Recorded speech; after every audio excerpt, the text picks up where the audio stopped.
At 9:47 a.m. on June 22, 2026, a Russian railway dispatcher east of Dzhankoy logs a fuel convoy as running on schedule, with no idea that a Ukrainian intelligence unit called the Ghosts has been watching that train for 50 hours.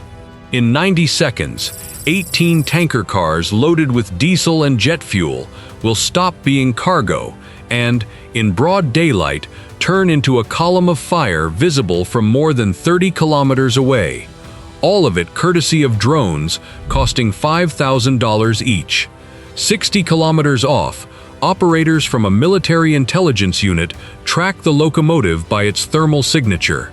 Even under the morning sun, the diesel engine block burns at roughly 80 degrees Celsius against the surrounding landscape, while the 18 cars trailing behind run colder and heavier, the unmistakable signature of a fully loaded train. Thermal doesn't lie, and none of this was luck. For 2 days, partisan spotters with encrypted phones had tracked the convoy since it left the Kerch ferry yards, timing its speed at every junction and pinpointing the 7-kilometer stretch where it would sit farthest from any working anti-aircraft battery. And here's the part Moscow built for them. Russia no longer dares run heavy fuel trains across the Kerch Bridge, not since 2022, when a single explosion demonstrated exactly what 800 tons of diesel does to a bridge. So the fuel crosses the strait on a rail ferry, gets reassembled on the peninsula, then crawls north along a tiny handful of inland tracks toward the combined arms army in the south. Which means this train isn't just exposed, it's trapped on the only line it's permitted to use, rolling at 45 kilometers an hour, like a man forced to sprint for his life down one straight hallway while someone at the far end has already shut the door. Run the numbers the way the operators do. Each tanker car holds about 60 tons of fuel, enough to keep a battalion of Russian tanks running for 3 days. Multiply that by 18, and you're looking at over 1,000 tons, close to a month of operations for 3 armored battalions, sitting on rails and waiting to be moved. Those weeks are the difference between Russian units breaking through the line and sitting there like very expensive lawn ornaments with empty tanks. Destroy the convoy here inside Crimea, and not 1 liter of that diesel ever reaches a trench. And those drones lining up above it stopped being toys a long time ago. They're Hornets, 15 kilos, 2.2-meter wingspan, expanded polypropylene fuselage so transparent to radar that to Russian sensors they barely register at all. 160-kilometer range, 4.5 kilograms warhead. That warhead was built to punch through armor. Using it against the steel skin of a tanker car is like opening a can of tuna with a chainsaw. It works, but nobody would call it elegant. And there's one more detail about these $5,000 machines that's about to ruin the day for an entire Russian electronic warfare crew. But we'll get to that in 40 seconds. Because in 40 seconds, this routine supply run is going to deliver the most expensive lesson available on why you don't park your logistics where Ukraine can see them.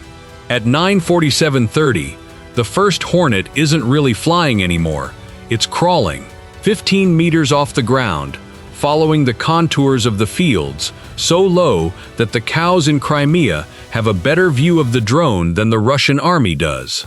Which raises the obvious question anyone would ask. How does a drone cross 60 kilometers of occupied territory in broad daylight without a single anti-air battery taking a shot at it? The answer is that someone handled that problem weeks earlier. This valley was supposed to be covered. The Guardian was a Casta 2E2 radar, a UHF circular scanning system built for exactly one job: detecting low-altitude targets, drones and missiles hiding in the terrain, out to roughly 150 kilometers and down to heights of just a few dozen meters. It was the goalkeeper hired specifically to block this shot. Moscow's problem is that this goalkeeper has been dead for weeks. In an earlier Ukrainian raid, a drone turned it into a scorched metal ring that now serves only to mark the exact spot where Russia can no longer see. At that flight altitude, the Kasta was the only thing capable of catching the Hornet, and it wasn't the only one. In June alone, Ukrainian units hunted down 31 anti-aircraft systems and radars. Russia's response was almost touching. They pulled Soviet-era radars from the 1960s out of storage to plug the gaps, roughly the equivalent of replacing your stolen security camera by hanging a mirror in the garage. Somewhere in a bunker in Crimea, a Russian operator looks at his screen and sees exactly what he expects to see in a quiet valley on a quiet morning. Nothing. Clear. No contacts. That would be excellent news if the reason for all that calm weren't that his radar sits 30 kilometers away, turned into abstract sculpture, 60 seconds to impact, and the Russians still don't know they've already lost. At 9:47:50, the Russians finally do something right. Late, but right. 18 kilometers from the train, an R-330ZH Jetel electronic warfare truck comes alive and starts pumping out noise, sweeping the satellite communication bands within a 25-kilometer radius, jamming any GPS, GLONASS, or Starlink link that crosses the air. In theory, they've just cut the Hornet's leash. First comes broadband interference, raw noise flooding the whole spectrum to see what sticks. When that fails, they move to spoofing, injecting fake satellite signals to convince the drone it's flying over the Black Sea, 200 kilometers from where it actually is. It's like your partner cranking the vacuum cleaner to drown out your music and unpairing your Bluetooth at the same time. Sophisticated, expensive, and against this particular target, completely useless. Because here's what those $5,000 per unit actually bought. The Hornet's link ran through a Starlink terminal modified by Ukrainian technicians to extend its range and video feed. The Jetel does manage to cut that link. It doesn't matter, because seconds earlier, the operator back in Zaporizhia had already stopped piloting and was only confirming the target. The rest is handled by the onboard computer. Inside the Hornet, a vision computer holds the exact silhouette of that locomotive, its shape, its thermal signature, its speed. It processes the image dozens of times per second and locks onto the target by itself from almost a kilometer out.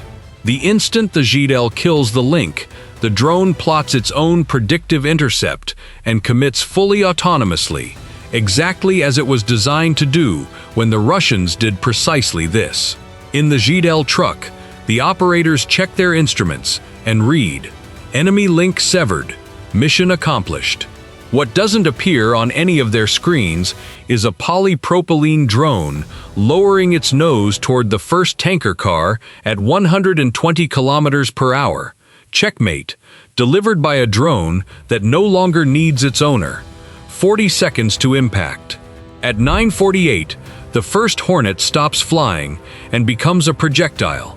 The copper cone of the warhead collapses into a jet of molten metal at 2,800 degrees Celsius, punching through 15 millimeters of tanker car steel at over 2,000 meters per second, like a red-hot needle sliding through butter. That warhead was designed to penetrate half a meter of tank armor. Against the wall of a fuel tanker, the effect is excessive and brutal. The diesel doesn't even get the chance to spill. It vaporizes instantly, ignites, and 60 tons of fuel become a fireball, burning past 4,000 degrees. But here's something Soviet engineers never planned for. The tanker cars share ventilation ducts, designed decades ago to equalize pressure during loading. Today, that system works as a highway for the fire. In under 20 seconds, burning vapor jumps from one tank to the next and ignites the cars on both sides. One target becomes 3. Russia built the train with a system that, on the wrong morning, delivers the fire to your doorstep free of charge. The crew reacts, and their response is brave and completely useless. AK-74s firing 5.45mm rounds at drones, crossing at 120 kilometers per hour, maneuvering in 3 dimensions. It doesn't help. Then Ukrainian engineering demonstrates it isn't always perfect. The second Hornet hits a car, but the warhead only half detonates. The tank is left damaged, leaking fuel, but not destroyed. Now the locomotive's turn. The engineer hits the brakes, but 1,000 tons rolling at 45 kilometers an hour doesn't stop just because someone asks urgently.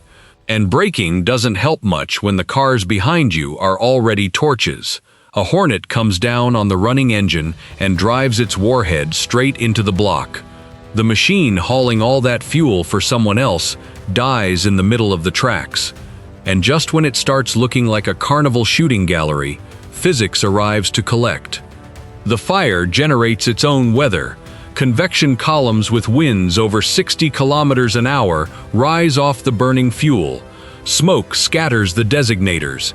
Heat shimmer confuses infrared sensors. The Hornets, still holding targets, are now flying half-blind, fighting a hurricane they started themselves.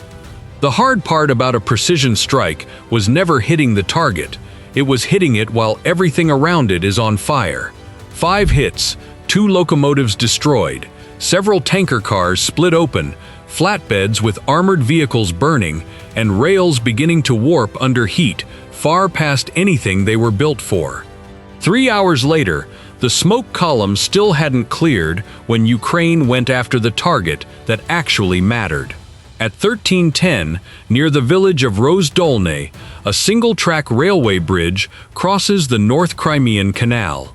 Ugly, gray, forgettable, and the single most important object on the peninsula. It's the only point where the Kerch-Jasankoy line carries trains from the Strait ferries into the heart of Crimea. Burning a train costs Moscow a convoy. Taking out this bridge costs them the entire network. But a concrete bridge doesn't fall to the same drone that killed the train. For this, something else had been circling all morning, waiting its turn. An FP2, 4 meters of foam fuselage, nearly invisible to radar, carrying a 105 kilograms warhead, 20 times the Hornet's. Where the Hornet is a scalpel, the FP2 is a sledgehammer. You don't perform surgery on a bridge, you demolish it. 200 kilometers away, the operator watches the bridge grow on his screen at 180 kilometers per hour, 11 seconds to impact. 8, 4. He adjusts the descent angle to strike the central span, where the deck rests on the pillar, the one spot where a single hit leaves the structure standing but unusable. You don't need to drop the bridge into the canal. You just need to make sure no train ever dares cross it again. The screen fills with white and cuts out. At that exact instant, 105 kilos of explosive release, a pressure wave traveling over 6,000 meters per second through the concrete. The concrete doesn't crack, it turns to powder. The steel rails, engineered to carry 100-ton locomotives, heat and twist out of shape in milliseconds, bent far past any tolerance an engineer ever imagined. A structure built to stand a century becomes useless in under a second. The deck is shattered, the rails twisted skyward, the central span gaping open like a broken jaw, still standing, and completely useless. Within minutes, occupation authorities suspend all passenger trains on the peninsula and cancel 11 routes. Ukrainian Special Operations announced it with one dry line, like a weather bulletin. The bridge over the North Crimean Canal no longer exists. The first one has fallen. And in case Russia had any thoughts about a quick repair, a second drone had been circling the site for hours, waiting for anyone who tried. Without trains, everything Crimea needed to survive had to go onto trucks, and there it ran straight into the next problem. The R-280 highway, the only land corridor left, had been a Ukrainian drone hunting ground for weeks. The Russians had already given that stretch of asphalt a name, the Highway of Death. Freight traffic dropped 71% in 2 weeks. A captured Russian order put it plainly. Use of the highway is forbidden because the enemy holds fire control over it. When your own army bans you in writing from using a road, that road isn't yours anymore. What came next was desperation, dressed up as civilian traffic. With no safe tankers left, the Russians started disguising fuel trucks. Ural military trucks repainted to look like ordinary cargo haulers. Tankers with fake superstructures built to pass as milk trucks. Even sedans with trunks full of jerry cans smuggling a ton of gasoline in from Dagestan. An army that crossed the border in armored columns ended up moving its war in milk trucks. Good luck fitting that into the strategy manual. And all of it because of a handful of drones. Let's run the numbers, because it's the best joke of the day. 16 drones, roughly $80,000 total. Against that, 2 locomotives, about 10 tanker cars, 1,000 tons of fuel, a railway bridge out of service, and weeks of supply cut off from 3 armored battalions. Tens of millions of dollars erased for the price of a mid-range sedan. Not even the best fund on Wall Street returns numbers like that, and certainly not while disguising its losses as a milk truck. But the real cost isn't measured in dollars. In Crimea, gasoline is rationed to 20 liters per person, verified with a QR code tied to your license plate. Supermarkets close at 8 in the evening. Motorcycles are banned at night, not for road safety, but so people can hear the drones coming. And the exit from the peninsula is choked with 15-kilometer queues of civilians trying to escape vacations that went up in smoke. The peninsula Russia seized in 2014 as its trophy, its base, its unassailable fortress in the Black Sea, now sits without fuel, without trains, and without tourists. Slowly and deliberately turned into an island that can no longer feed or defend itself. All of it recorded in 4K, of course. If breakdowns like this are your thing, hit subscribe. We've got a lot more coming. Drop a comment with what you want to see next, and we'll catch you in the next one.